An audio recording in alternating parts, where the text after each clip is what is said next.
Good morning. Happy Saturday. How is everybody? I know we ain't starting out walking the dog, but we are starting out by opening the door. For Matt to come in. Let's go outside for a minute. Yeah, we'll come out here. It's so nice today. It's like, I don't know, it's probably about 60 degrees. Feels wonderful. But don't you worry, because you know, next week I'll probably be all wrapped up and covered with hats and gloves and scarves and things. 14 layers of clothing, but I'm going to enjoy it while I've got it. Well, let's talk about the AI. You know, the AI? That's that thing that listens to you when you talk. Like, maybe you're saying, ooh, I really like shoes by Clark. Well, the next time you go on the faceplate, which a former colonel, that's how he identified the Facebook. He called it the faceplate. Next time you go on faceplate, you're going to have all these ads for Clark shoes. Now, granted, they're probably not real Clarks. They're probably them duplicated Clarks that come from China. But still, you're going to have ads for Clark's shoes, okay? Well, what did we talk about in yesterday's video? We talked about them slippery little demons without legs. You know, the lizards without legs. That's what we talked about yesterday. And they be listening to you, you know. Well, I went over to the Tickety Talk, and what comes up on my feed is a video about the lizards without legs. Now, again, like I said yesterday, this video ain't gonna be for everybody, because we are gonna talk about them little slithery devils. However, it's not really about them so much as it's about what happened to this man in Kentucky. I think it's Middlesboro, Kentucky. Let me also preface this by saying that I am not making fun of him. I am not making fun of his church. I am not making fun of his beliefs. If he wants to handle snakes, that's on him. Am I? No. I don't feel like God has placed it amongst my heart to go out and catch some poisonous rattlesnake or copperhead snake or nothing. They're nothing to hold, okay?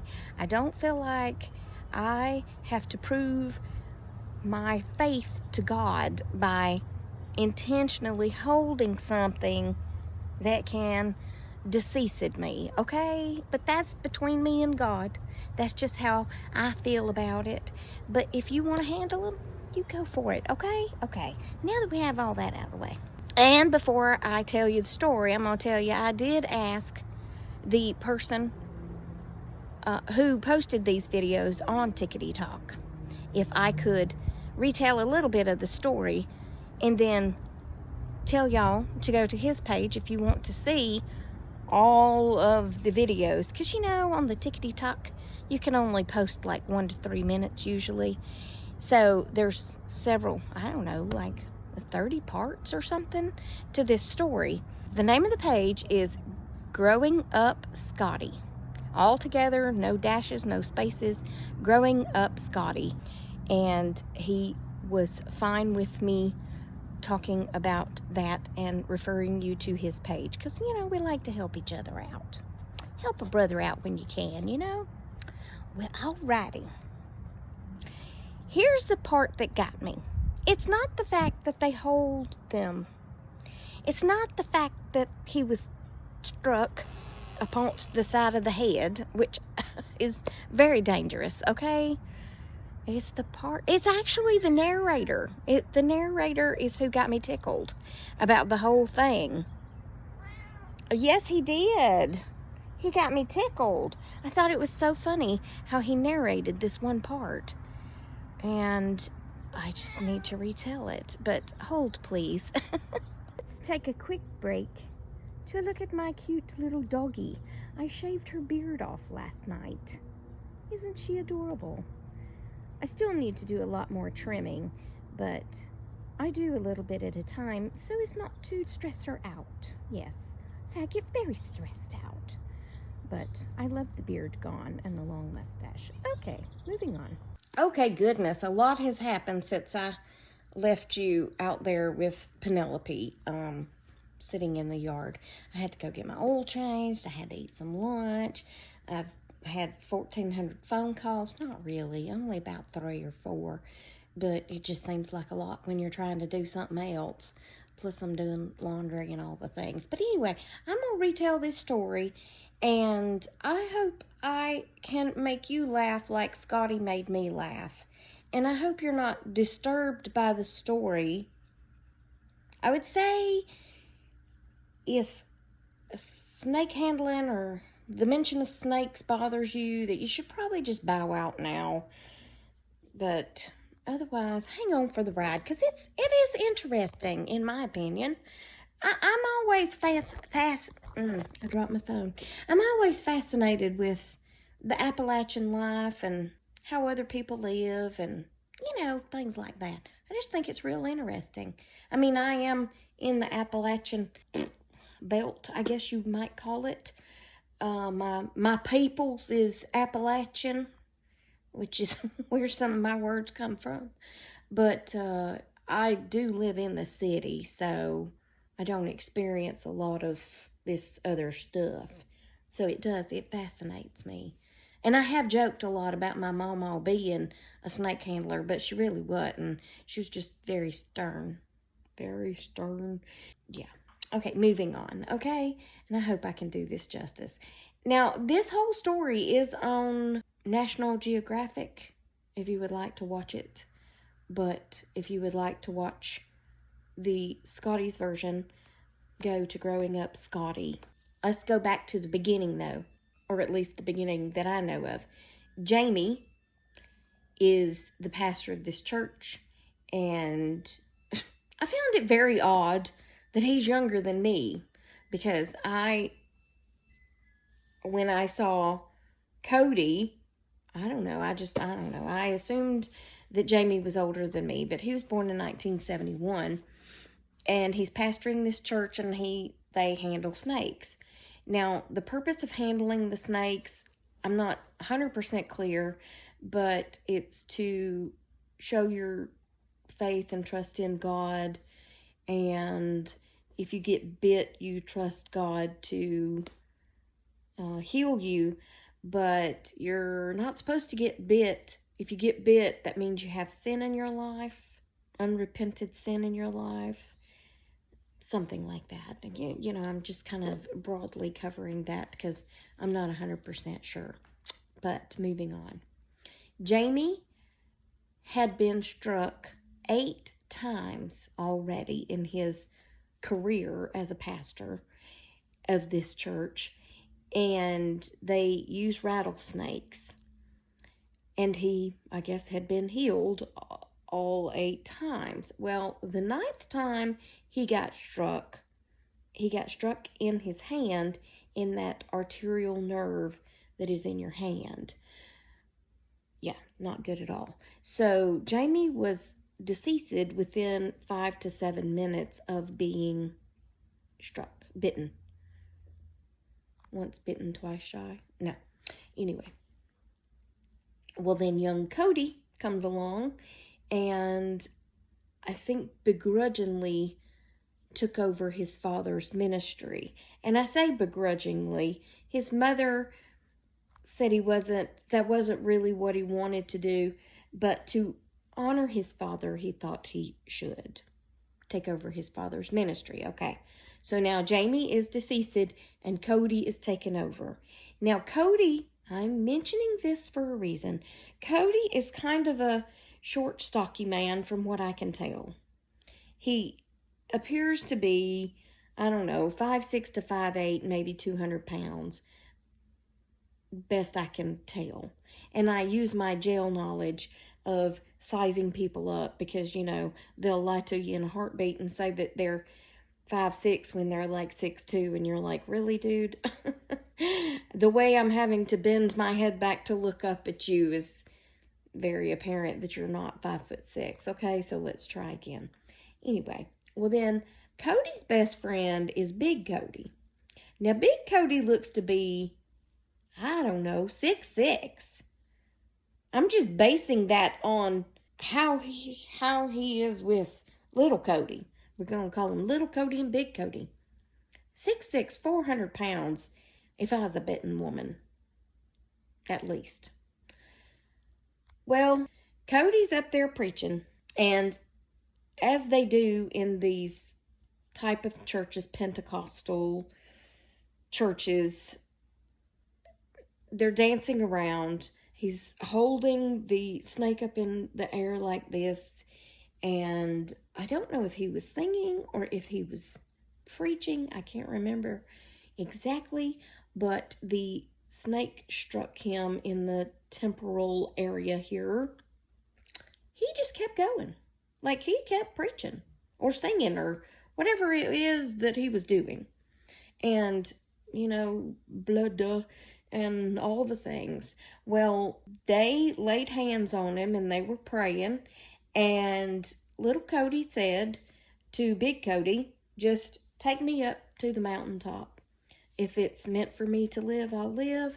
If not, I'll just meet the Lord on the mountaintop, okay? And big Cody said, not today, brother. Not on my watch. You gonna go to the hospital. Now, I don't know if he actually said that to little Cody, but that's what he was telling the camera. Basically, I took him to the hospital. Well, here's where Scotty, the narrator, comes in. And this is where I got so tickled. Because, okay, first of all, when little Cody got struck, big Cody, he picked him up like he was a 2-year-old. It would be like me picking up a 2-year-old child, and they wrap their little legs around your waist, and they put their arms around your neck, and you carry them with your hand under their bum. That's how big Cody picked up little Cody. When he picked him up, it was just natural for little Cody's legs to spread out to go around big Cody's belly as big Cody carried him from the church. Now that, to me, was one of the funniest things I've seen lately. In comes the next part where Scotty is narrating. And I'm going to read as best I can what Scotty said. I mean, I jotted down notes, so I hope I get it fairly correct. But I would love for you to go to his page, if you're not against such things, on the Tickety Talk, and give him a follow and watch these if you're interested, because I just, it was entertaining, okay? It was just entertaining to me. So, first of all, Scotty says, everybody needs a friend like Cody that will just pick you up like you're a 2-year-old and take you out to the 97 Buick Regal to take you to the hospital instead of the mountaintop. I don't know why that got me so tickled right there, picking him up like a 2-year-old, because that really was what it was like. So he throws him in the back of the 97 Buick Regal. Big Cody jumps in the front seat and put his foot through the floor like it's a Fred Flintstone car, and that car went bloop. That also got me tickled. Bloop.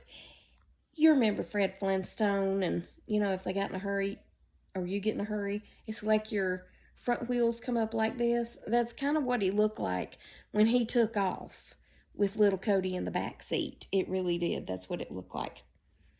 So little Cody is in the back seat thinking he's going up to the mountaintop to meet Jesus, right?